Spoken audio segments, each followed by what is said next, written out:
Hello everyone and welcome to Voxel Viewpoint, the podcast where the more followers you have, the more skills you unlock. We have a big episode today and we kick it off with some quick bits. Derrick gives his impressions of the Astro C40 controller for the PS4 and PC. We then finally get to the meat of the episode, our replay of Watch Dogs 2.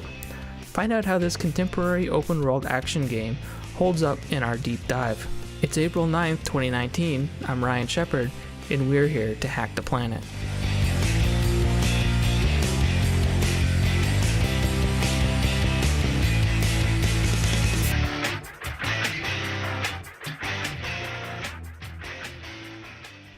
Hello everyone and welcome to Voxel Viewpoints. We got a big episode here today.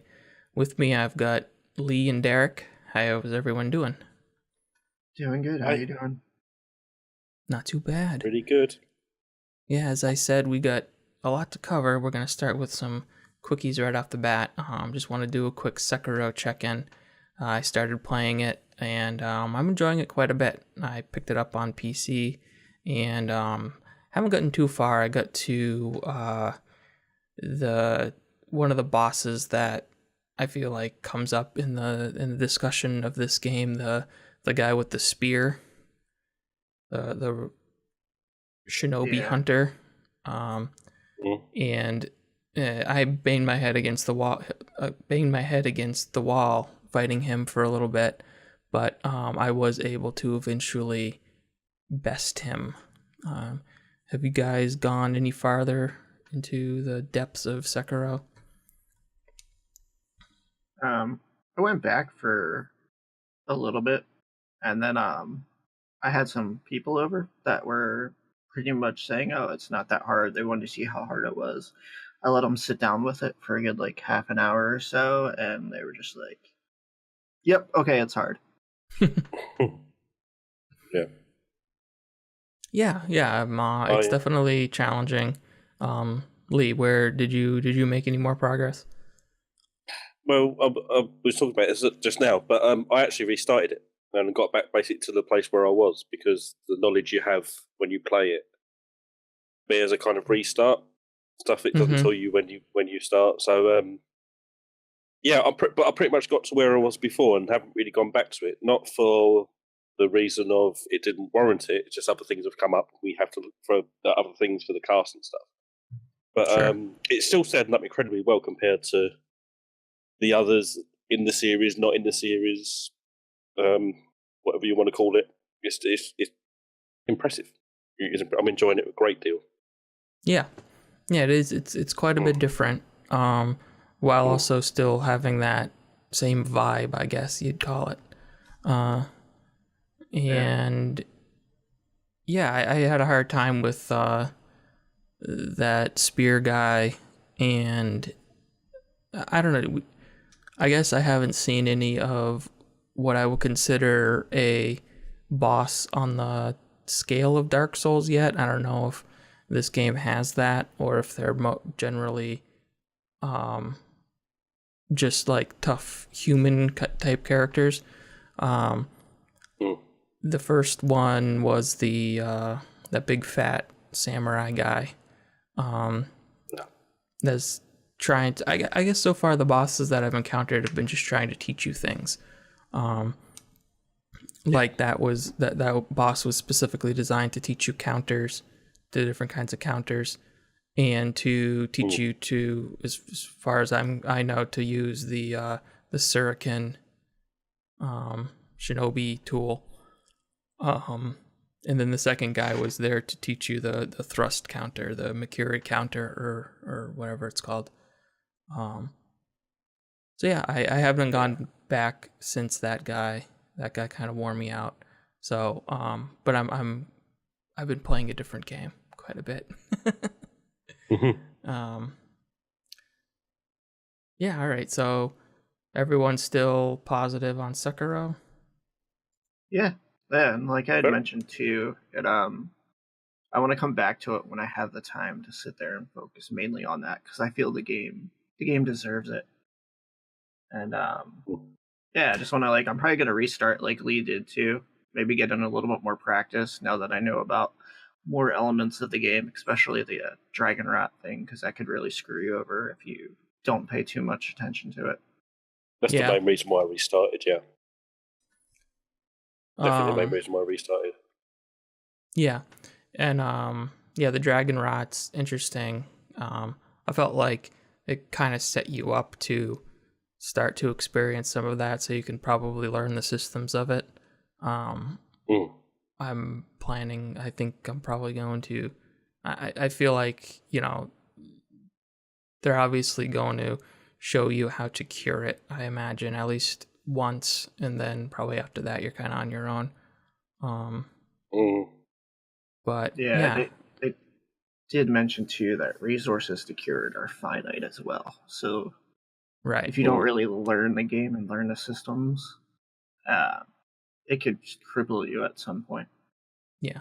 But can you remember when to use it at the save points? Just choosing your moments. Yep. I was just spamming it every time. Yeah. Right. All right. So moving on to the game that's been taking up most of my time, Satisfactory. I'm still playing that. I talked about it a few weeks ago. It's the factory simulator game that's in early access. And I was under a false assumption when I talked about it last time. I thought that every time you started a new game, you were thrown into a procedurally generated world. But that's actually not true. Come to find out, the world is actually permanently the way it is. And you choose the 3 starting locations, and those 3 starting locations are actually all part of one giant map. So basically, if you start in one of the locations and you know that there's a ore resource in a certain spot, every time you start on that particular map, that ore resource is going to be there. And that doesn't really affect the factory building too much, which is still great. It's one of those games that there, even though it's in early access, there's definitely a lot of polish. They've definitely done a lot of play testing to make it just feel good to play, and so the controls don't get in your way, because it can be very frustrating with a game like this where you're trying to build these complicated conveyor belts and stuff like that. Everything just snaps in place very nicely, and they do things like there's terrain like rocks and cliffs and stuff, and a lot of the time the conveyor belts just completely ignore the things that get in the way, so you can like run a huge conveyor belt through a giant cliff and it doesn't even care. Just like usability stuff like that. But what I started realizing because the world is kind of permanent, I guess you could call it, they are able to put in secrets, like special areas in the game. Like once you go outside of your factory area, you can explore and you can find rare resources and stuff like that. But there's also like crashed spaceships that you can find, and if you have the right resource, you can open up the cargo bay and get something special out of it. And there are like caves that you can go into and find something like resources that are even more rare. And I don't know what their plans are with that kind of stuff, but it is kind of cool to think that with any update they put out, they could add in another like handcrafted little cave or a ship crash or something like that. It just got me thinking about like how it's could be so much more than just a simulation game. It could be like this exploration open world kind of thing too. So like it's hard to recommend on the factory building side of things, because though that's kind of hit or miss whether you're going to enjoy something like that. But on the like just sheer exploration and getting out there and exploring the world, it may be a little bit more of an easier recommendation because the world is gigantic, and because the controls and everything are so good, it also just plays really well as an exploration game. Like with the crafting and stuff, you can build bridges over gaps. You can build towers in order to get up onto something high. Just like you just start throwing down items that you can stand on, and then you're up on a high mountain or something like that. Yeah, so it's interesting how I picked this up kind of on the tail end of playing Astroneer, which is kind of a similar game in a lot of ways. And I think this is better than Astroneer in a lot of ways.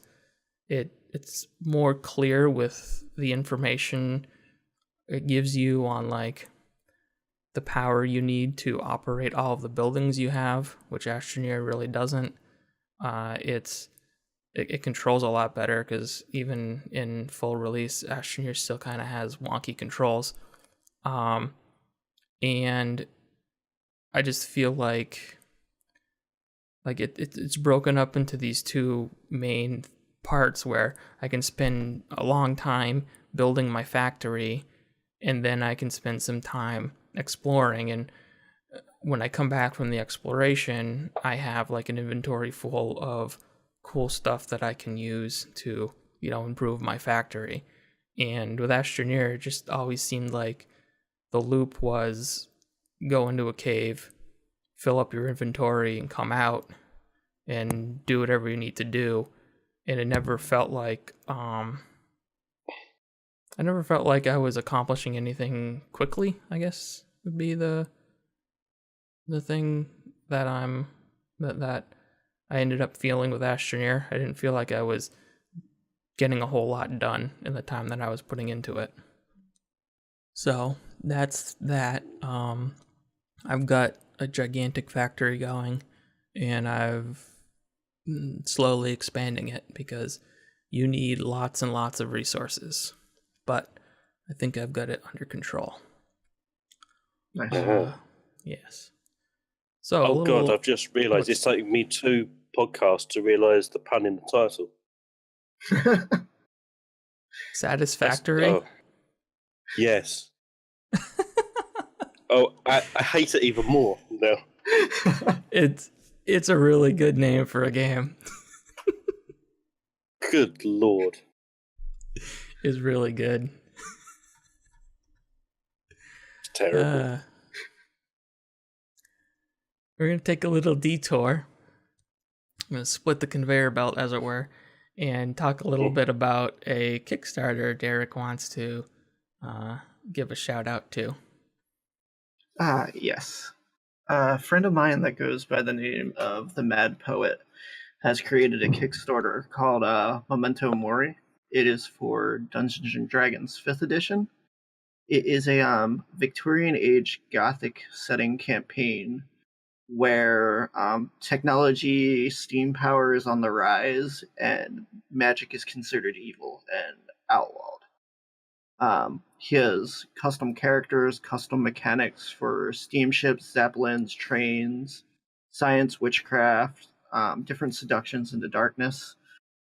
He's also come up with systems for guns and mechanical type weapons versus having magic, since magic is outlawed. He'll still have like swords and stuff, but he's trying to get away from those real heavy fantasy feeling scenarios that are just common in Dungeons & Dragons. That's what it's all about. So steam swords. Yeah. We'll see what he can design, because he's like, I've got to see a bit and read behind the scenes, and kind of listen to his ideas. And it's going to be really great, especially if you want to get away from like just the normal of what Pathfinder is, what Dungeons & Dragons is. This supplement he's trying to get kickstarted and printed on book is going to be fantastic. This guy has put years into creating the setting, testing ideas, and then going back and forth with everything. So it's really something I'd like to put out there, and we have fans out there because I post some D&D stuff from time to time. So I'm going to share it out to the group. You'll be able to find the information there, or you can search on Kickstarter, Memento Mori, or The Mad Poet, and you'll be able to find the campaign and read up more on it. Okay, cool.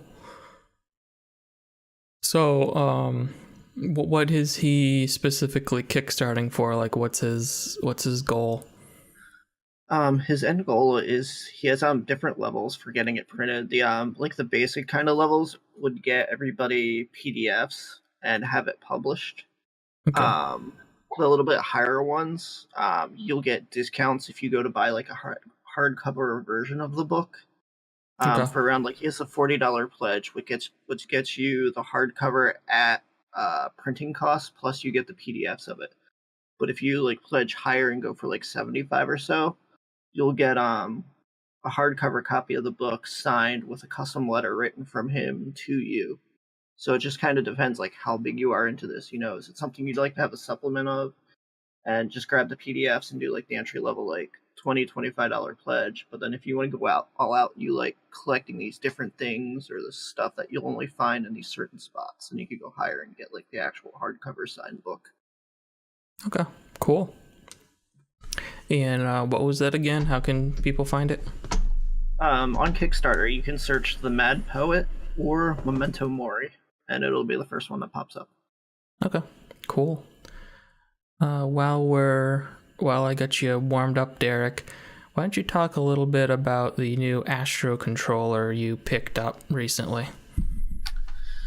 All right, so I've actually had more time to mess around with this because I did do the unboxing of it and talked about it a little bit.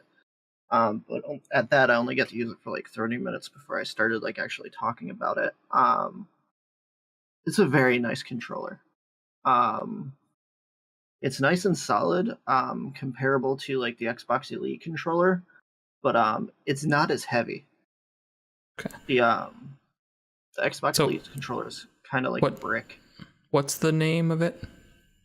It is the Astro C40 tournament ready PlayStation. Yeah, okay. Tournament ready PlayStation controller.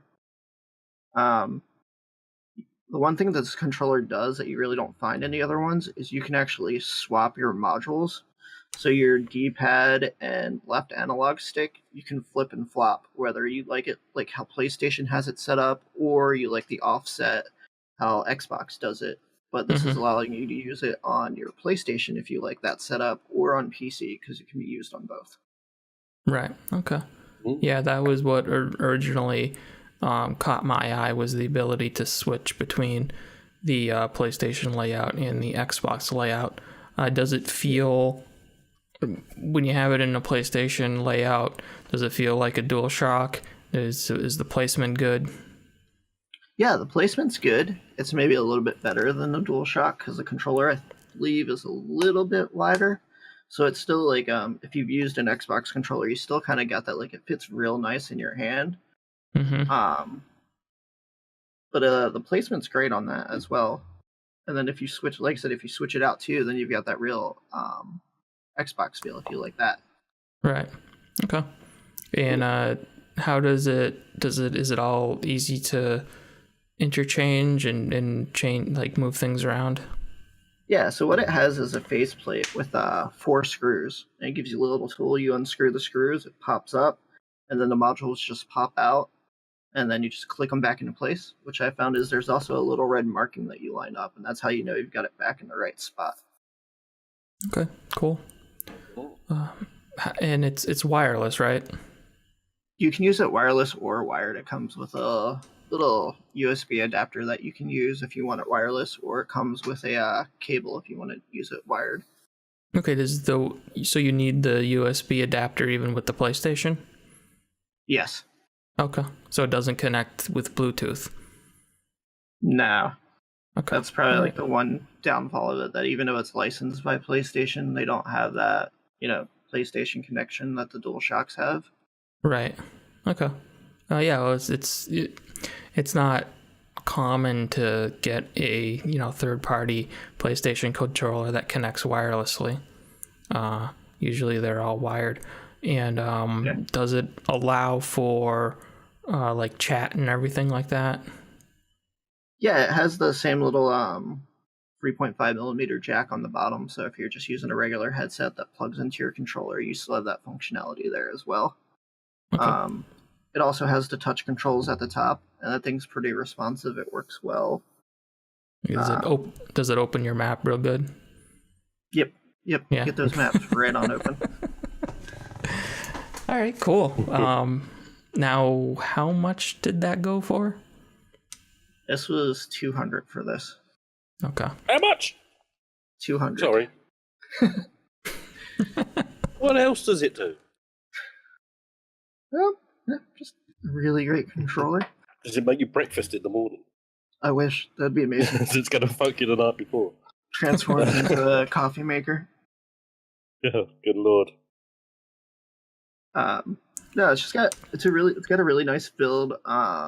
It's also made out of more of a matted material, so it doesn't slide out. It's not completely like slick feeling, so you can hold it pretty well.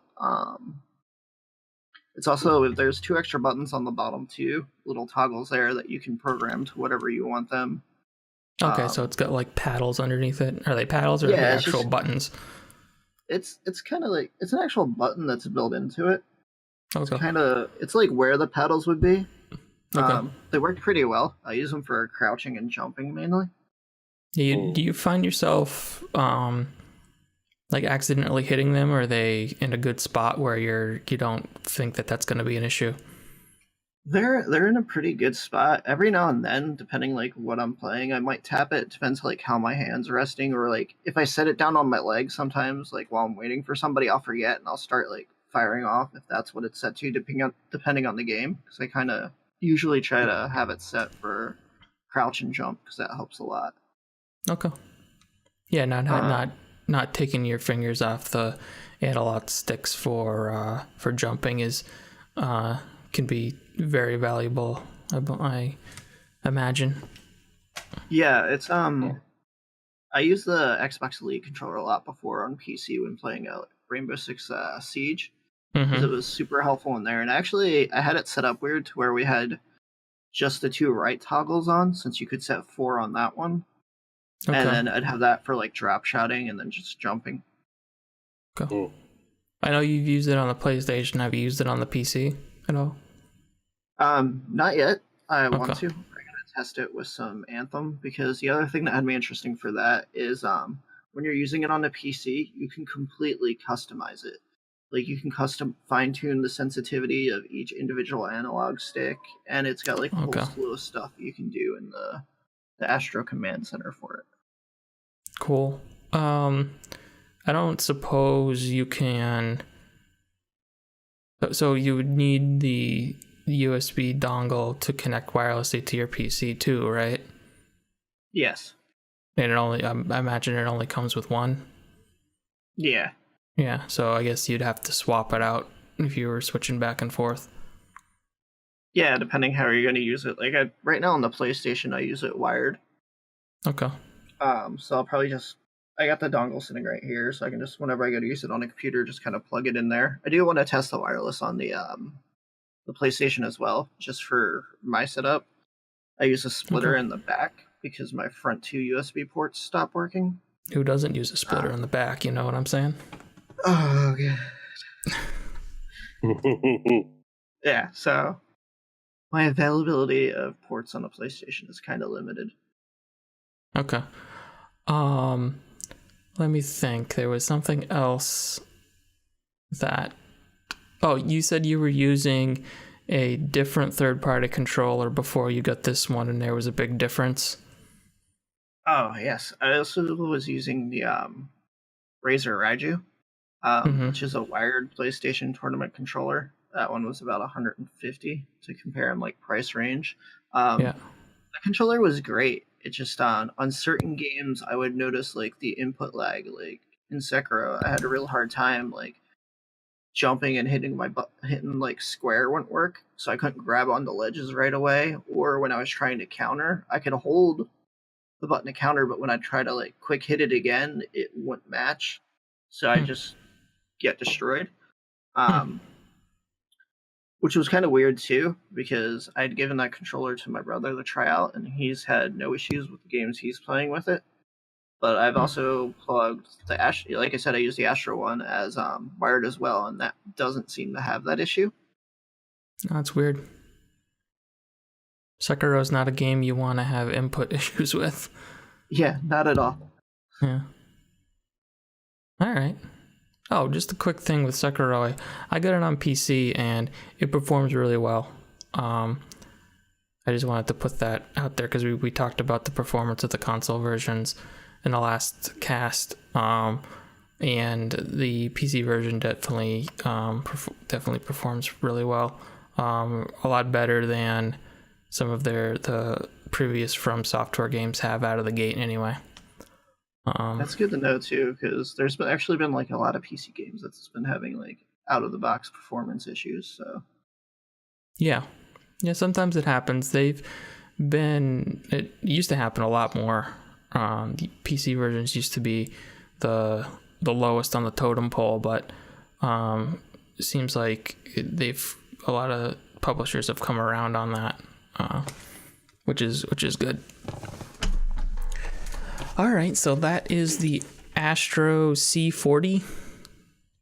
So now we're going to move on to the big topic of the night, Watch Dogs 2, our replay of Watch Dogs 2.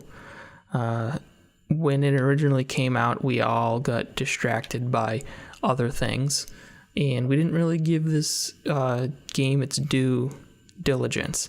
And we've all spent a couple weeks diving back in, checking it out, and we've come away with a fresh perspective on this, at least in our case, overlooked gem, I think I would call it, because I think it's pretty good. I think that is what the general feeling is, that this game is pretty decent. Yeah, it's a very solid game. Very solid game. It's kind of a far more solid than you would expect if you played and, like most people, was a little underwhelmed by the original. It's quite a nice surprise, I think. It's a nice surprise to dip into. It's like, oh, this is actually kind of quite light, and it's quite a light game in a weird way. Quite a light fun game. It's not like kind of a grim GTA style game, I don't think. Yeah, so that kind of brings us into our setting, which is kind of like, I guess I would say, modern day San Francisco and Silicon Valley area. And that's what the story and the characters and their motivations revolves around, a lot of like technology and with the way that it intertwines with people's everyday lives and stuff like that. There was a little bit, there was definitely that in the first one from what little I remember about it, but it really wasn't about, let's say, the culture around technology. Is that a pretty accurate assessment? That'd be a good way to put it, because the first one was more like a solo perspective story. You were this one person, and you were trying to figure out your problems, but everything was revolved around you. To where in Watch Dogs 2, we're the group, where everything is each of these different members, and you're still playing as one solo guy, but you're interacting as a group of a whole, not just his story. Yeah, the first one was very much a surface of that sort of counterculture, whereas this dips right into it, and you see lots of kind of the hacker counterculture sort of thing. You see a lot more than you did in the first one, like I say, where you're kind of a rogue on your own. You don't really dip into that, right? That world, I don't think. You're inflicting that world on others. Yeah, the first one took place in Chicago. Yeah. Okay. But not exactly the hotbed of technological advancement. No, a lot more going on. A lot more going on out in Silicon Valley in terms of that. And, that's represented in just pretty much every facet of this game, from not just the main characters, but the villains and the secondary characters, as well as like all the organizations in and around the city, and the citizens too, the random people that you're just walking around, bumping into and stuff like that. It feels there's a lot of character in just the setting in this game that I think is really well done. I've never been to San Francisco, but I've seen and I've heard about like what the overall vibe is there, and Ubisoft tends to do their homework pretty well when they set it in an actual specific location, and I feel like that they did a pretty good job here. Don't you actually get to go to the Ubisoft offices in the Valley? No, I heard about that. I heard about that when the game originally came out, but I have not checked that out. Oh, it's an incredibly obnoxious level. You'll love it. Oh, really? Yeah. They're talking about their new blockbuster game that they're going to be bringing out, and how he's going to change everything at the it's a little bit on the nose. Oh, okay. But you get to leak it though, and it like breaks the internet when you leak the trailer. And it's like, oh, does it? Does it really? Oh, yeah, I'm sure. You carry on, newbie. Yeah. Just like every time Ubisoft announces something, the whole internet breaks down. Although maybe it would if they were able to announce something without it leaking first. Oh my god, it's so meta. Yeah.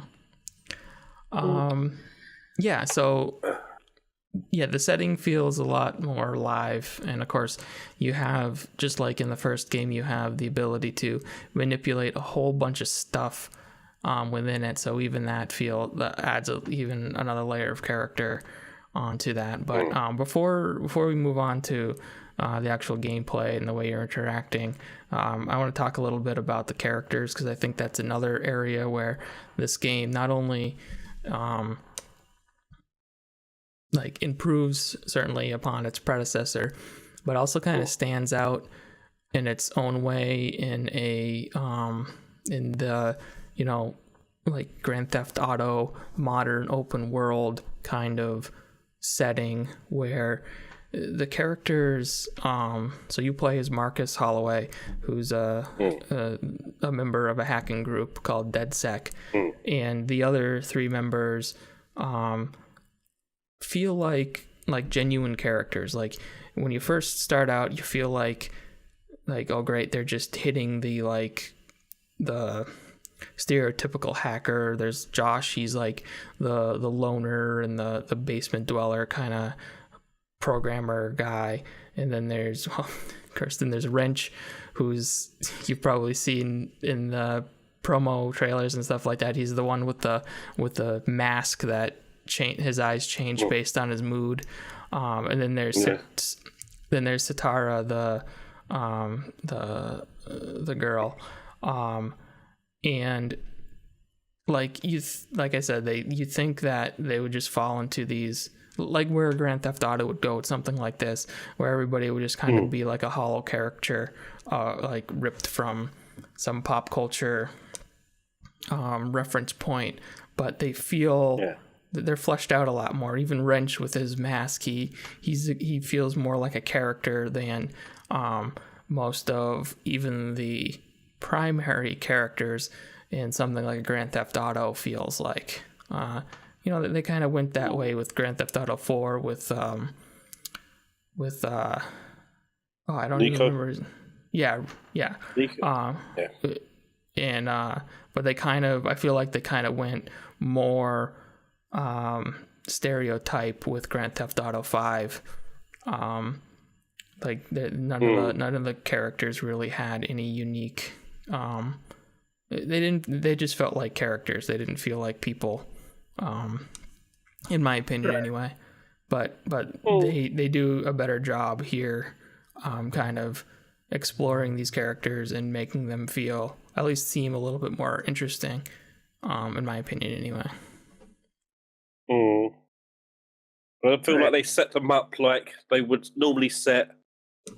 I don't want to be rude, but they kind of do come up with quite kind of these kind of counterculture hipstery type people. They're normally the sort of characters you would see set up in a level or a mission in a Grand Theft Auto that you would eventually screw over and never see again. Right. But they it starts off like that, and they start kind of, you play it and you think, oh God, it's going to be this, isn't it? I'm going to hate these characters. But they do eventually start to flesh them out a lot more. Right. So it kind of subverts that thing. At first, I really didn't like them. I'm like, oh, they're doing that thing. Oh God, no. Not for a whole game, but I think that was a lot of my issue when I first played the game too, was I didn't really connect with the characters right away. And Marcus, well, he's definitely more of a character than some games in this genre or whatever you want to call it. He doesn't have quite as much personality as the other three characters. I think that's a lot because a lot of his personality actually comes through in the way you play, Marcus. I would say that. And I haven't completed the game, so I don't know if there's a lot of other characters that show up along the way. But even a lot of the secondary characters that you do meet for a couple of missions here or there, they feel at least somewhat genuine. Like there's a little bit more than just okay, we need this person to show up for this mission, and then don't write too much there because they're just going to be there for that one moment or something like that. Mm-hmm. Is there anything else with the characters that you guys want to bring up? I just point out the way they developed the characters, like through doing the missions with them. I think it was a really good way to actually make you feel more for the characters instead of just having like dialogue with them there, them sending you out, like you're going out with them to do missions or for certain reasons. You feel more attached because that's how they're built, is through these missions versus just being there having a conversation whenever you return back to the hackerspace. Yeah, like they're there. Sometimes they're there with you on the mission, or you at least meet them there, and then they give you some sort of information dump. They aren't just like cutscenes, cutscene characters. Yeah.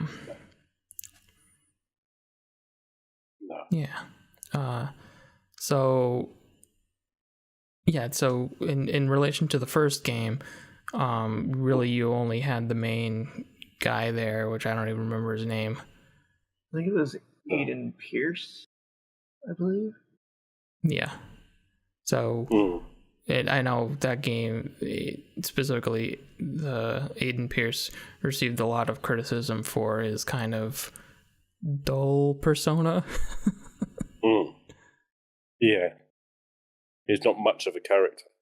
Yeah. At all, really.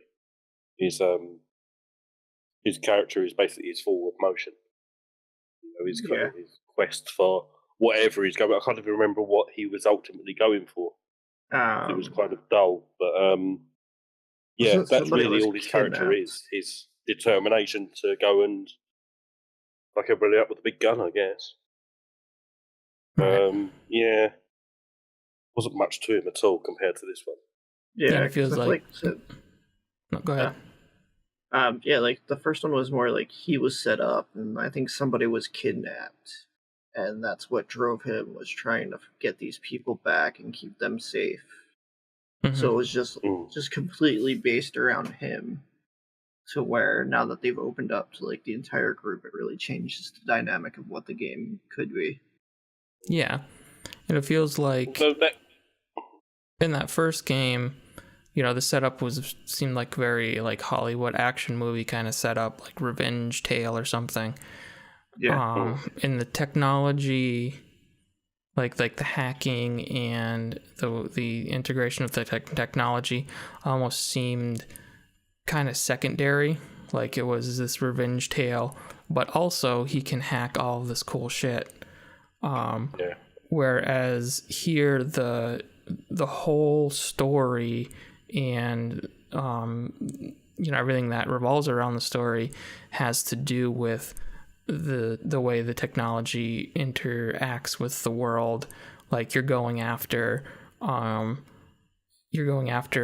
home security companies and like a cult that uses technology and mass media to influence their followers and stuff like that.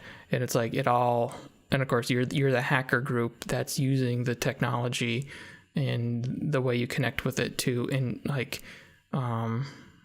interfere with all of this kind of stuff and use it to your advantage. Yeah. And not only interfere, like you're also trying to like gain followers to spread the awareness of, hey, you have these phones, you have this stuff. Yeah, that's like the XP. Yeah. Yeah, you gain. It's not called experience; it's called followers. Just like Forza Horizon.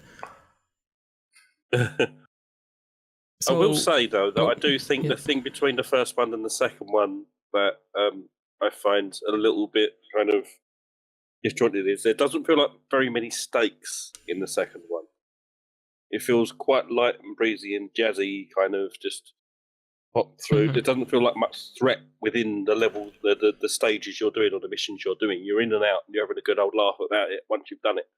Yeah. It doesn't feel like there's any kind of real impact kind of to propel you forward. Yeah, that's true. There doesn't seem to be an overarching story. It just seems to be you're kind of floating between this thing and that thing. And like I completed the cult quest line, but then there was just another quest line to start up again. And maybe it shows itself later on, but there doesn't seem to be like a through line with all of this stuff. At least there isn't a... At the moment, it's just hack the world, isn't it, at the moment? Right. Kind of thing. Yeah, so that hasn't revealed itself, and I've played quite a bit, so if it's there, it's taking its time to popping up. Yeah. But yeah, I guess that is something strange. It just feels like at this point a bunch of unconnected missions that you're doing in the world. It lacks a solid antagonist, I think, maybe so far. Yeah. And if it is going to bring in, it may have done it a little bit too late. Maybe. Yeah. That's a good point. There isn't like a big bad that you're going after. So I talked a little bit about it with Marcus and how his character isn't quite as like, you don't really dive into his character too much with like backstory or motivations and stuff like that. Unlike the other characters, you do a little bit more. And I feel like his character, you almost can choose the type of character he is. Not that it really impacts the story too much or anything like that, but one big thing that separates this game from other games in this field, in my opinion, is your choice between going either lethal or non-lethal with the missions. So you have like this array of tools at your disposal. You can just go in with your pistol or machine gun and shoot all the guards and accomplish your tasks like you would in like a Grand Theft Auto or any other game like this. Or you can choose to use like your taser, your stun gun, you have like drones that you can use to kind of accomplish a lot of the missions without even actually yourself going into the area, and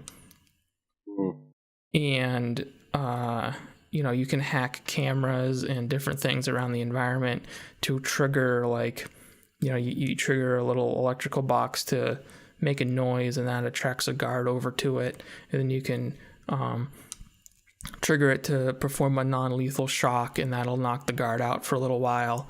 And that actually, it was cool when I first started getting into it.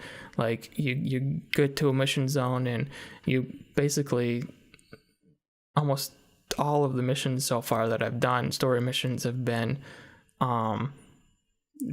get into this building, don't be seen, and hack a computer. Like, either you're downloading information or you're uploading a virus or something like that. And there hasn't been a whole lot of variation in that. I don't know if you guys have experienced that. There have been a couple of things where, like, I stole a Hollywood movie car or something like that. That was pretty cool. Yeah. Well, and that mission was a lot of fun. I remember that was pretty cool. The car was like talking. It was like was it Kit like from Knight Rider? Yeah. Yeah. It's just like that. And that was like a diversion, but almost all of the other ones have been like kind of samey. The missions have been kind of similar to the ones before it. And once you go through the motions, you kind of know what you're getting into. Did you guys notice that? Is there something I'm missing? Yeah, I could see that, where they're kind of all structured the same, and every now and then you'll get something different. Like, I had another mission later on to where you had to do some stuff in a car. Okay. And then it just ended spectacular. I won't really try to ruin it for anybody if you're not that far. Because when I jumped back in, I was already like 14% done the game. So I think I had just finished a church previously playing, and I just jumped right back into my save and continued on. Okay. Yeah. All right. Yeah. Like I said, there was a few things that popped up, but so many. At least with the church thing, it was a lot of that. It was a lot of sneaking in, hacking something, and then sneaking out. And it was cool because you're not going in like a traditional stealth game, with a silent pistol or something and shooting all of these people and hiding bodies. You're kind of encouraged to survey the area, like hack the cameras and see where everyone is, and then plan your route through the environment to get to where you need to hack, do your business, and get out. And I think for the most part it works pretty well as a game like that. There's definitely some weird things with the AI, especially when you start making noise and they start following you. It's really easy to funnel them all down a corridor and just keep shooting them with your taser over and over and over again. Then you just have this huge pile of sleeping corpses. Of course, then they all wake up at the same time, which is funny too. But yeah, and it's fun enough because you do have options. Like, you can use your little motorized drone if you want to, instead of going in yourself. Sometimes it's easier. Sometimes it's easier to go in yourself. Sometimes it's easier to use the drone, the little buggy. I haven't unlocked the flying drone yet. Oh, you know what? I did just unlock the flying drone. I haven't been able to use it yet, though. Pretty fun, that. Yeah, it's fun. It takes a little bit to get used to, but it's a lot of fun to use. More so when you start to, when you first get it, it's kind of average, but once you start getting up that skill tree, it starts getting a lot more interesting. At first, it's not that interesting, but yeah, when you start getting a tag element to it and stuff like that. Yeah, that was the thing that I was looking forward to, is tagging enemies, so I didn't have to keep activating your cyberspace vision or whatever the hell it's called. Like, your ping. Yeah, your blue vision. Yeah, so a little bit about the upgrades. So like we said earlier, you gain followers as basically the XP, and every time you level up, you get a bunch of upgrade points, and you can spend them on this this upgrade tree that at first looks deceptively bigger than it probably is. There's a lot of samey things along the tree, but it's more like, you know, you're there's one tree that's all you're doing is unlocking more charge on your what do they call it, the botnet thing, which is your meter for the amount of things you can interact with, things you can hack in the world, which to me never seems to go down. Yeah, so I don't bother putting money into it. I've never, maybe I should be using it more, but I've never ran into an issue where I was out. Like I wanted to do something and I was out of juice. Some later missions it'll happen. Oh, okay. I had a couple where there's just so many people there to deal with, and where you were positioned. You really kind of had to like pick and choose. I actually think I redid the mission like 3 or 4 times before I actually got down to what I had to do. Yeah, because you can use it in the middle of combat too. You can kind of like distract enemies with it, and activate like a thing on the wall that maybe you'll shoot out hot steam or electricity or something, and maybe it'll be in a good position to take out some guys. But I find anyway that sometimes you're just so much is going on, I'm not even paying attention to that kind of stuff. I'm more focused on, is this guy going to come around behind me and shoot me in the back, or rather than maybe I can hack that camera and get a different angle on these guys or something like that. The upgrades are pretty cool. Like there are some where, you know, they unlock your ability to control different things. So like I recently unlocked the ability to control like scissor lifts. So now if there's something up high that I wasn't able to get to before, and there's one of these scissor lift crane things nearby, I can pilot that over, use it to get up, and that can even open up a new way for me to get into a restricted area or something like that. So it's really a lot of options that you can use to engage with the world, and they're really cool. So like I said, just I feel like sometimes the AI isn't really equipped to deal with some of the ways that you can interact with it. No, I would say so. Yeah, it's a strange thing. Yeah, I do strange things anyway. Like, so you play completely non-lethal. Yes. I'd like to do a bit of both. It feels a bit kind of mean to do it in this sort of game, because I don't feel like those sort of characters that want to go around massacring people. Right. So you kind of, if you want to role play it, you do want to go in stealthy. But when you so if you like taser somebody, it would take quite a while for them to find that tasered body, as it were. If you were to silent shoot them, they seem to be aware from floors down that somebody's died a lot quicker. It's very strange. Yeah. They seem to be a little bit more wary. They haven't heard the shot. They haven't seen the shot. But suddenly, from 2 floors down, they're like, "Huh?" That you don't get if you don't get. You don't get if you're just stunning them or knocking them out with your is it a yo-yo or something like that? You knock them with a ball, isn't it, or in a sock or something? It's like a billiard ball. Yeah, billiard ball on a string. Yeah. Yeah, but so you can do the same thing 2 different ways, and people being notified. I don't know, it's very strange. There's no way they could tell the difference of whether somebody was dead or so why they pay more attention.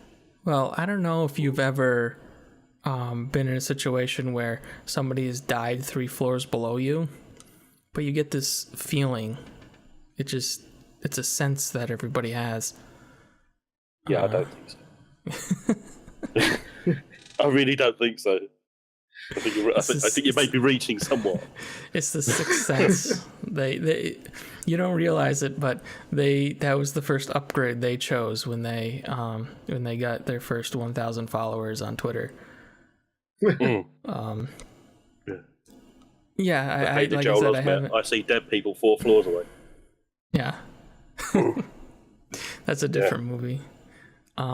So yeah, I haven't really checked out the lethal options too much, except I wish they wouldn't put in these multiplayer quests in your same log as your single player quests.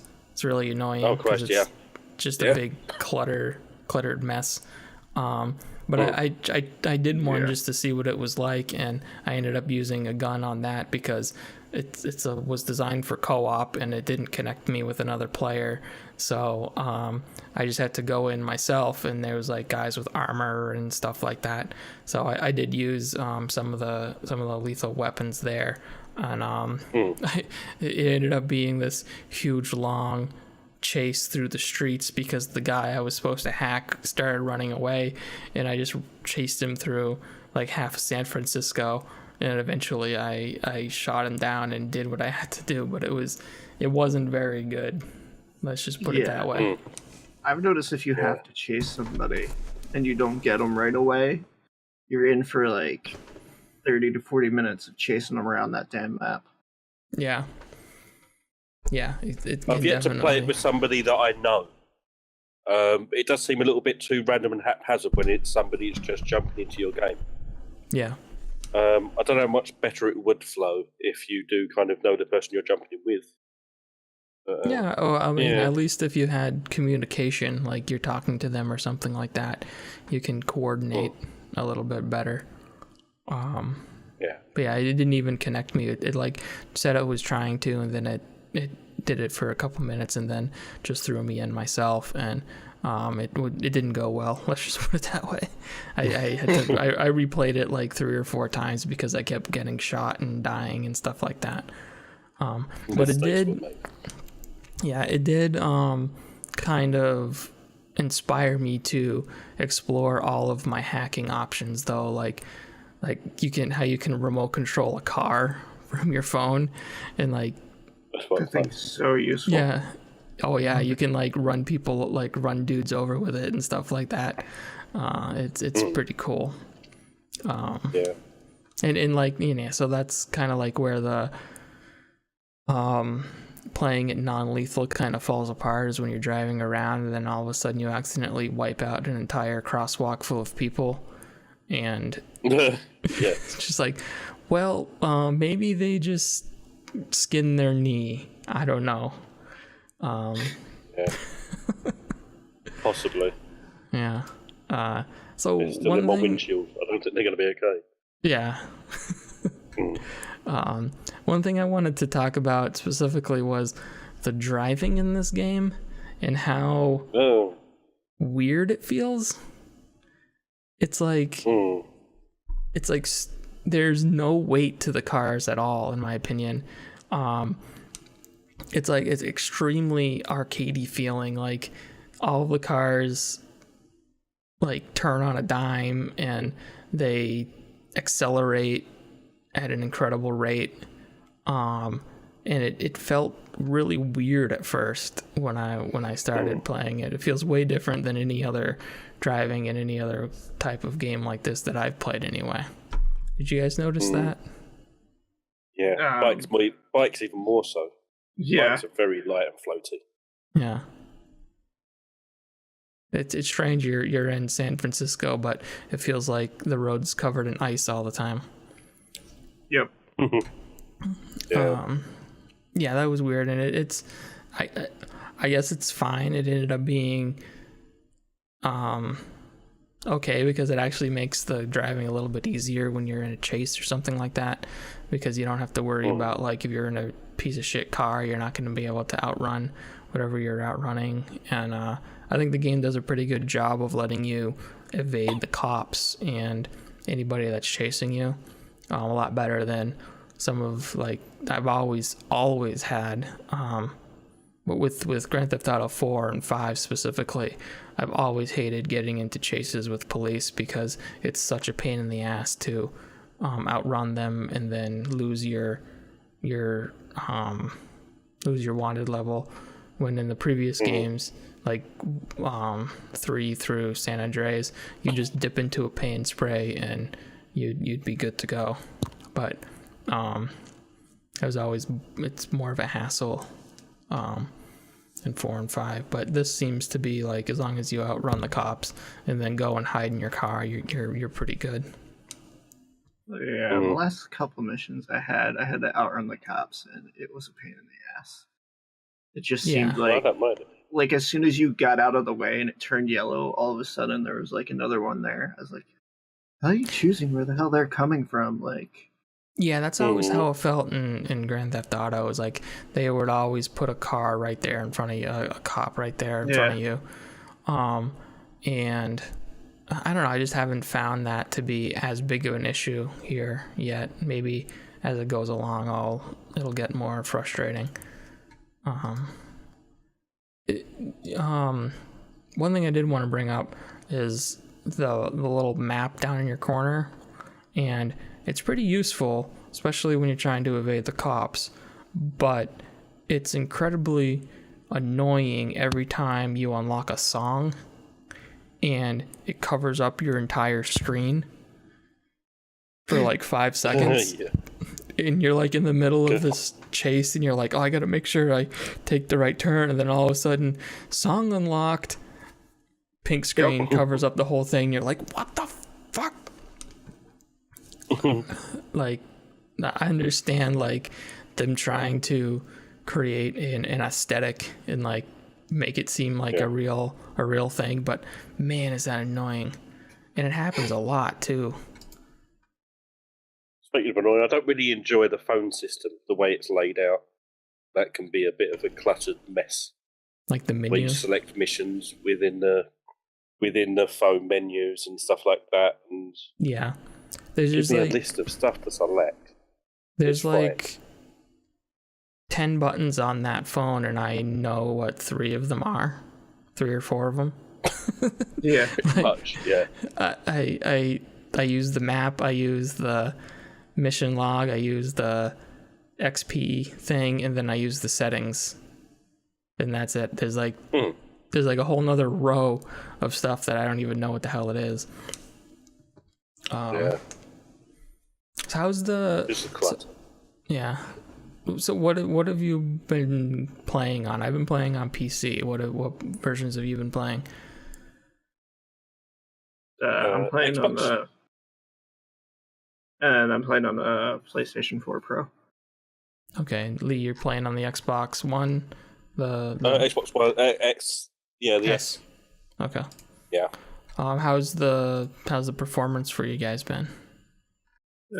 It's not really anything spectacular. It's the occasional chug. It's the occasional kind of glitch out.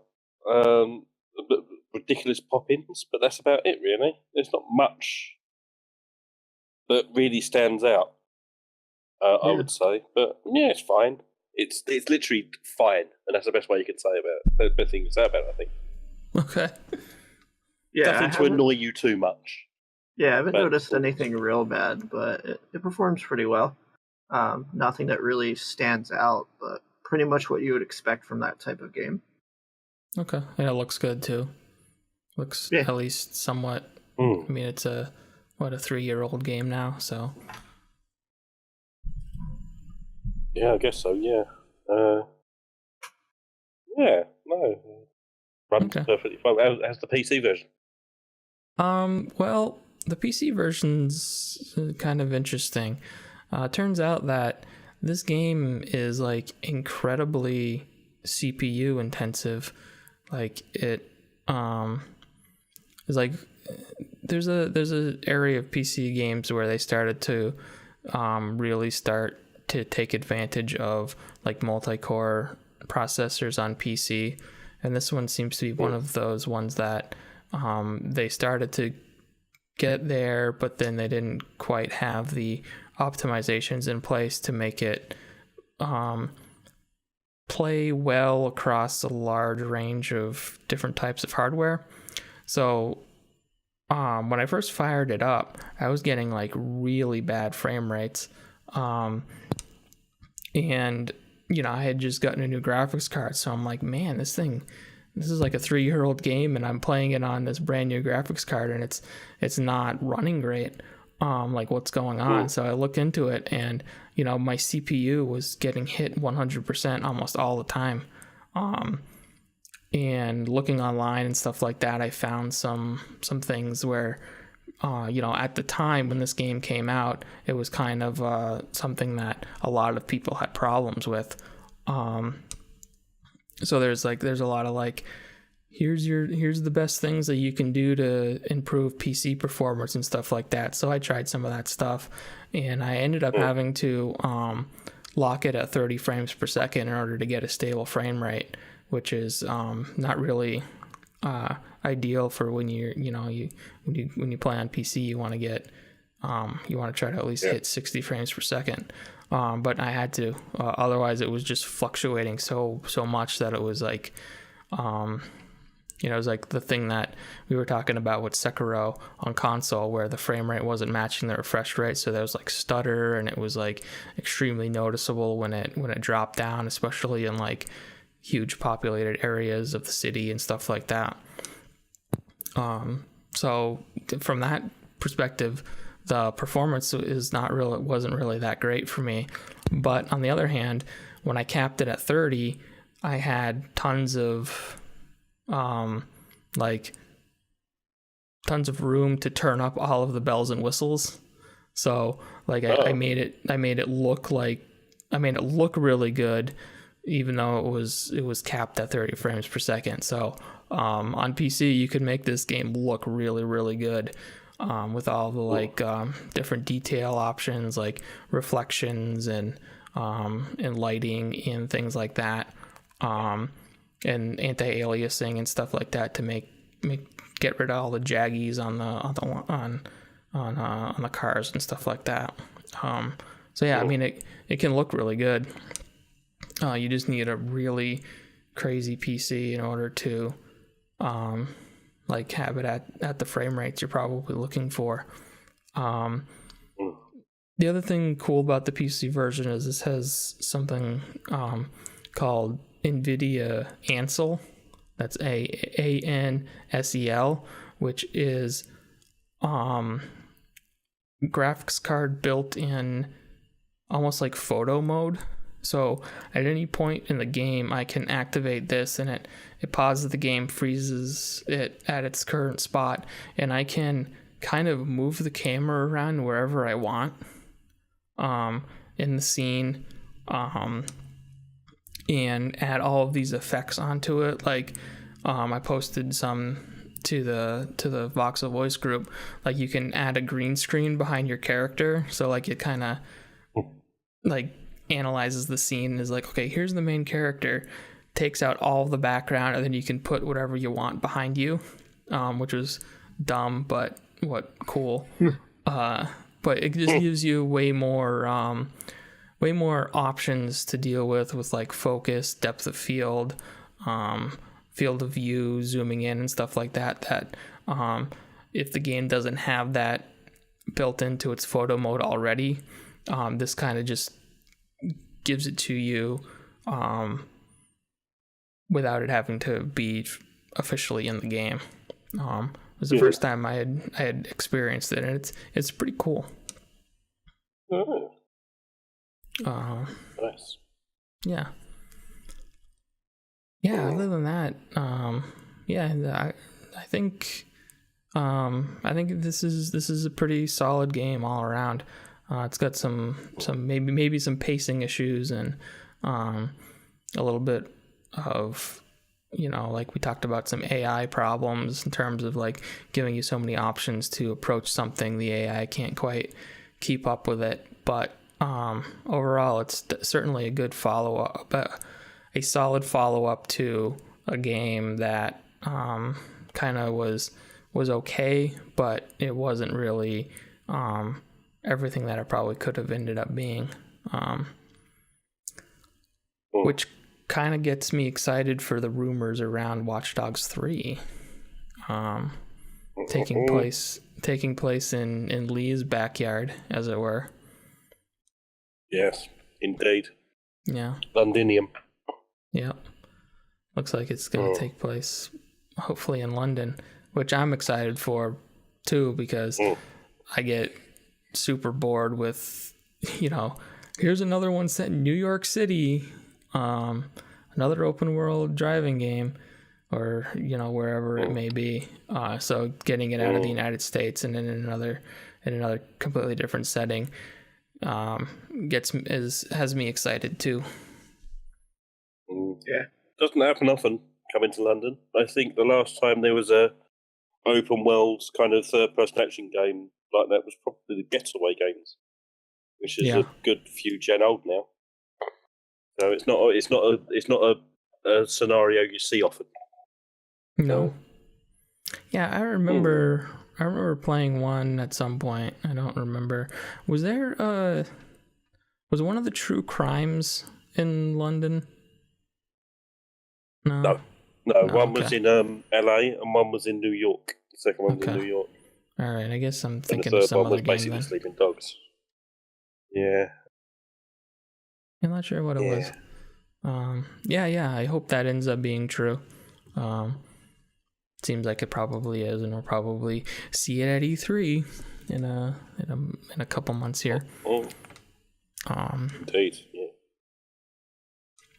All right, does anybody have anything else they want to say about Watch Dogs before we wrap it up? Not really. I mean, I would imagine it's not an expensive game now.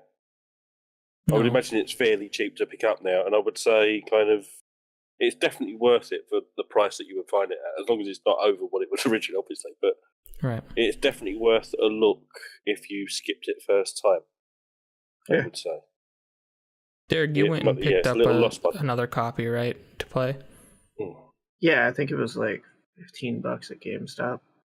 Oh, it's a steal. 15. Yeah, that's easily a 15 value. But I think digitally on the store it was still pretty expensive.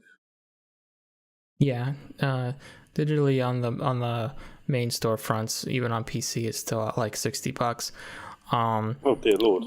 Yeah, but like at least on PC, you can definitely get it cheaper on like a third-party site or something like that. You could probably get a physical copy, a quote-unquote physical copy for PC on Amazon for a good deal too.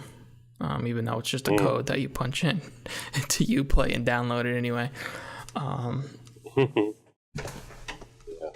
Yeah, and I spent a whole lot of Uplay points on stupid cosmetic stuff in the game, so because I needed to use up a ton of those before April something or other, April 1st, I think it was. Utterly needless stuff. I saw the Uplay stuff on there. Well, thanks. Oh yeah, it's useless. There's been a couple of times where I've gotten some good stuff, like actual DLC missions and stuff like that. But for the most part, it's really just a bunch of cosmetic crap that, if you want to play as Sergeant Johnson in The Division, that famous character, you can go spend your Uplay points on that and play as Sergeant Johnson in The Division. I didn't even know there were characters in the First Division. No. There are, but there aren't. Right. Trust me. Well, I guess I didn't spend the Uplay points to unlock the characters. All right, well, that's gonna wrap up Watch Dogs. Is there anything that we're looking forward to coming out in the next few weeks here? Seems like a pretty quiet. Days Gone is coming up. Yeah. Oh, yeah. When is that coming out? That's at the end of the month, right? Yes. The 20s. Let me look. Eventually, I think is the straight date for that. Yeah. April 26th. So, as somebody I know called it State of Delay, which made me laugh. MK11 is coming out the 23rd. Is anybody picking that up? I'm actually looking forward to World War Z or Z I'll say Z, but World War Okay. Z, is Yeah, apparently a dark horse. Because people are like, I'm not sure, because obviously it's a kind of a licensed game, but apparently it's like better than people have expected it to be. Yeah, I Very saw much kind of some coverage on that, and it actually looked pretty decent. yeah, and like, it's actually kind of better than expectations. So I want to look at that. That's next week, I believe, end of next week. Yeah, that's coming out the 16th. And it's relatively cheap. I think it sells for like £35 here, which is probably about $40 there. I think, I don't know if this got moved. I remember it got delayed. And I don't know if this is the new date or not, but Anno 1800 is coming out, which is like a strategy, like, I guess it's kind of like a village builder kind of game. It's not like a real-time strategy where you're building armies or anything like that. It's more about trade and building up an empire. If that comes out and it's decent, I may take a look at that, because I've liked games in that series before. Dragon's Dogma is coming to Switch on the 23rd. Yeah, I saw that. Nice. So now that we wrapped up Watch Dogs, what do we think do you want to throw out, and any ideas for another replay? Let's have a look. I know Borderlands just captured a lot of people's attention. And then we've got Rage 2 coming out mid-May. I don't know if we want to revisit the first game. Now, I've been dipping into the pre-sequel, actually. And I never liked it. I gave up very early on it. And it's actually more interesting than you expect it to be once you actually get into it. I didn't think it would be. Once you start hitting like your level 15, level 20, it gets a lot more interesting than it does when it starts. Yeah, we've actually started playing through since the first Borderlands came out. We're going to play through in order. We're going to play Borderlands pre-sequel, Borderlands 2, and then because I never played it, I'm going to play through the Telltale series, because eventually that will lead into 3. Yeah, I tried the pre-sequel a couple of times, and I didn't like the constant oxygen issue.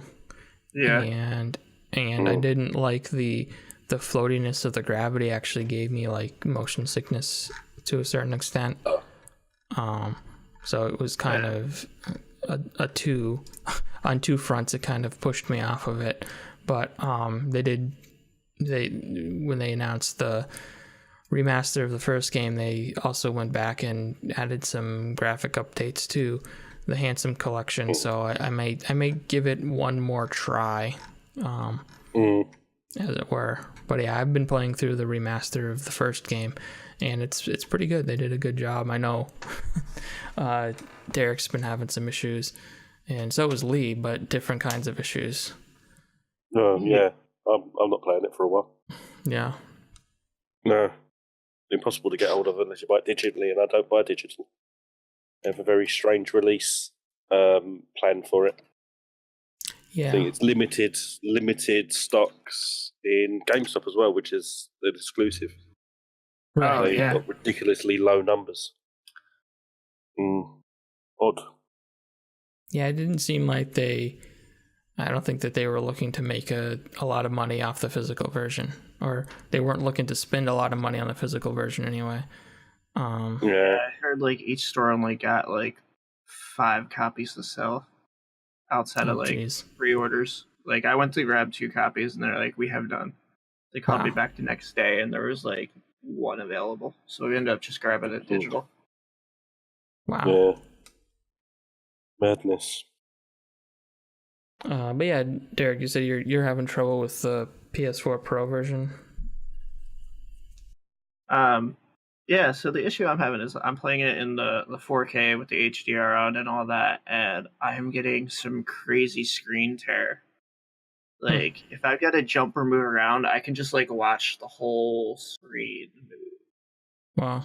And it's pretty bad at times. I'm gonna go back to test it, because like you said, you were having any problems in 1080, so maybe if I drop down my resolution to that, Yeah, and maybe. see if that stabilizes it out. Yeah, I was Other than playing that, it. Yeah. it's been pretty good. A lot harder than I remember it, but Oh yeah. I'm actually kind of cruising through it. I'm using the weapons that came with it, like the fancy gearbox weapons and stuff like that. Kind of made a lot of the early parts of the game kind of trivial. yeah, see, I've been playing with a group of at least 2 other people, because that's who I'm kind of running through the whole thing with, and just getting my ass kicked. Like, I'm kind of getting like the short end of the stick on the loot and stuff like that. So yeah, I played with another person too, and didn't really have too much of a problem. And I'm playing on Xbox One X and 1080p, and it looks and plays really well. There was a little bit of lagginess you could tell when I was playing with another person, but it wasn't anything too significant.